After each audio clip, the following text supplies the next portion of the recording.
Hello, and welcome to another edition of Coffee Talk with immigration attorney Brian D. Lerner. In this particular episode, I'd like to talk a little bit about what I would refer to as an unconventional adjustment. So, a conventional adjustment is there's no problem. For example, the marriage is bona fide. You go to the interview, everything's hunky dory, and you get your green card. Okay, or there's no problem with employment. You're working there, no issue with the salary. I mean, I could go on for an hour with the issues that pop up, but there are two or three relatively common adjustments which are unconventional, which you should have some information about so you don't walk in the door blindly thinking there won't be a problem, and you could see possible other ways of resolving it. So, of course, one of the things that happens a lot, because in the United States, depending what country you're from, it takes many years for visa numbers to become current. So, for example, if you have any petition pending and you're from China or India or the Philippines, a nice portion of the entire world, then it is highly probable that the petitioner may die before the visa number becomes current.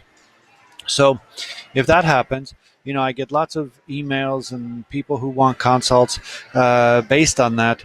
So the first thing you have to do is you have to see if you are inside the United States when the petitioner dies. And if so, you might qualify for what's referred to as a 204L adjustment, which means that you don't even need a humanitarian reinstatement to get the petition going again. It will automatically go forward. And that's how you would adjust in the U.S. based on that condition. Obviously, if you're outside the United States, number one, you're not adjusting, but number two, it's not automatic, and you will have to do a humanitarian reinstatement.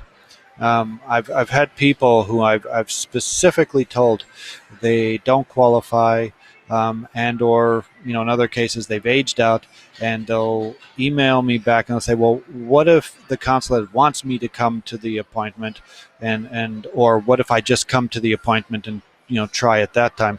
Immigration law is not magic. You either qualify or you don't.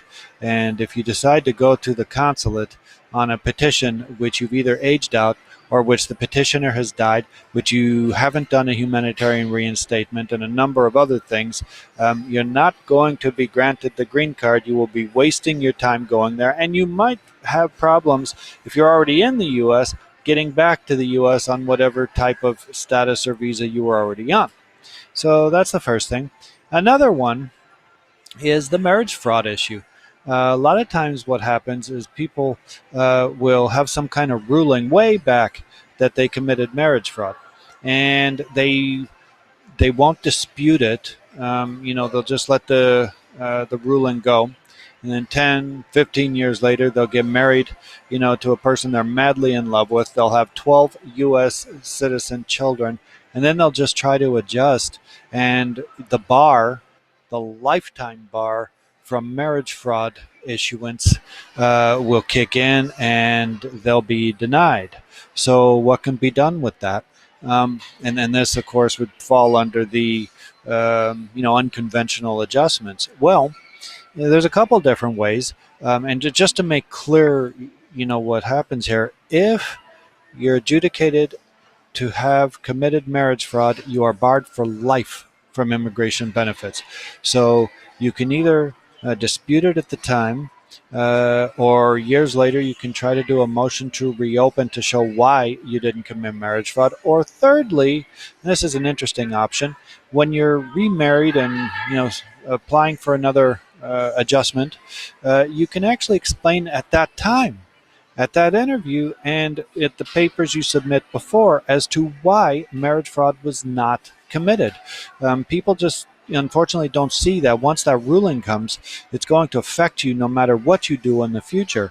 But it is doable and possible to argue there wasn't a previous marriage fraud. There's all kinds of ways of doing it. Sometimes people will just not fight with immigration has stated. Sometimes they're afraid to, sometimes they just don't know what to do. So there's lots of cases where there certainly can be good arguments there wasn't marriage fraud. And if that's approved, then boom, you qualify for adjustment. So as you can see, there are several different things that can be done on each unconventional type of adjustment. I've only just touched the surface, but I just wanted to give you an idea that no matter what your situation is, it is possible to go back, rectify it, and make a path forward in order to resolve your status. You just need to be creative and know what to do. Okay, so if you like the video, click like, subscribe, and more on the coming videos. Thank you.